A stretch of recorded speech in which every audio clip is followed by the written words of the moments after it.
और इस बीच एक बहुत बड़ी खबर डेली मेल के हवाले से आई है। यूक्रेन वॉर में रूस के 50,000 सैनिक मारे जा सकते हैं, यह दावा कर दिया है डेली मेल ने।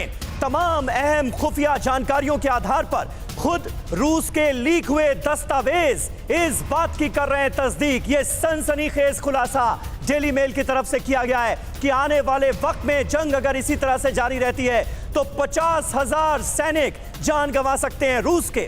मॉस्को के हेल्थ सिस्टम को आपात स्थिति के लिए तैयार रहने को कहा गया है। लीक दस्तावेज में सुझाव, रूस चिकित्सा आपातकाल की करे तैयारी। रूस ने यूक्रेन से इतने प्रतिरोध और नुकसान की उम्मीद बिल्कुल नहीं की थी।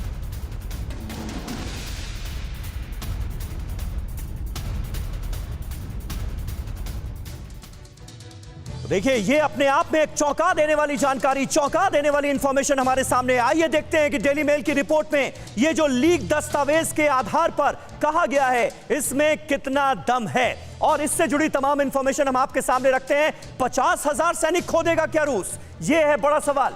सनसनीखेज दावा, यूक्रेन से वॉर में रूस के 50,000 सैनिक मारे जा सकते हैं अगर जंग इसी तरह से चलती रही तो। पुतिन को पहले इतने नुकसान की उम्मीद नहीं थी और उनको यह लग रहा था कि 4 दिन में हम आसानी से कीव पर कर लेंगे कब्जा और यूक्रेन की सेनाएं कर देंगी सरेंडर, लेकिन ऐसा हुआ नहीं है।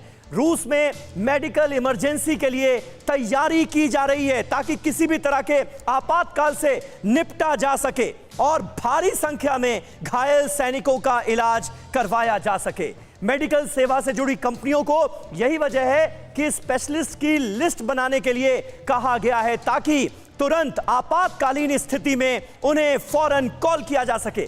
3 दिन के युद्ध में ही 3,000 से ज्यादा रूसी जवान मारे जा चुके हैं, और जो रूस की मीडिया एजेंसी है तास, सरकारी मीडिया एजेंसी है, वो ये कह रही है कि 3,500 सैनिक खो चुका है रूस।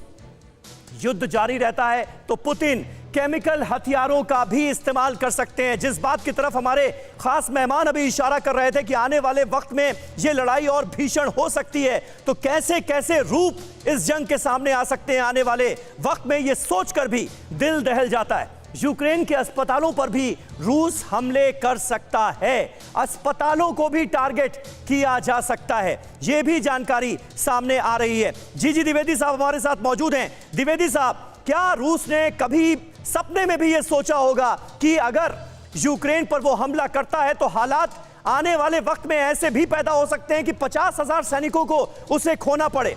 और अगर इस तरह के आसार हैं, रूस की जानकारी में हैं, तो क्या उस हद तक जाने के लिए भी पुतिन तैयार है? देखो समीर, ये कीव की जो लड़ाई है ये एक बहुत ही ऐतिहासिक लड़ाई होगी, जैसे कि स्टालिनग्राड या लेनिनग्राड की लड़ाई थी, क्योंकि पूरा परिणाम रूस का जो उन्होंने आक्रमण किया है वो कीव की लड़ाई पर निर्भर होगा। और मैं खुद ये बिल्टा पेरिया की लड़ाई होगी, और मैं खुद सन 71 में कोमिला में बिल्टा पेरिया में हमले में शामिल था और ढाका में। तो ये जो लड़ाई होती है बिल्टा पेरिया की बहुत घातक होती है। इसमें जो आक्रमण करने वाले हैं उनकी बहुत हैवी कैजुअलिटी होती है, क्योंकि हर एक बिल्डिंग एक बंकर बन जाती है, और आपकी जो लड़ाई है बंकर टू बंकर होती है, स्ट्रीट टू स्ट्रीट होती है, और यूक्रेन के पूरे नागरिक जो हैं वो इस लड़ाई में शामिल होंगे। तो ये एक सिटीजन वॉर होगी, एक ऐतिहासिक लड़ाई होगी। बिल्कुल सर, और हम ये देख भी रहे हैं डेली मेल के, अगर इस दावे पर यकीन करें कि 50,000 रूसी सैनिकों को नुकसान पहुंचा सकता है यूक्रेन, तो बहुत बड़ी और चिंता वाली बात है रशिया के लिए। अड़ी सोमवार से शुक्रवार शाम 6 बजे सिर्फ TV9 भारतवर्ष पर।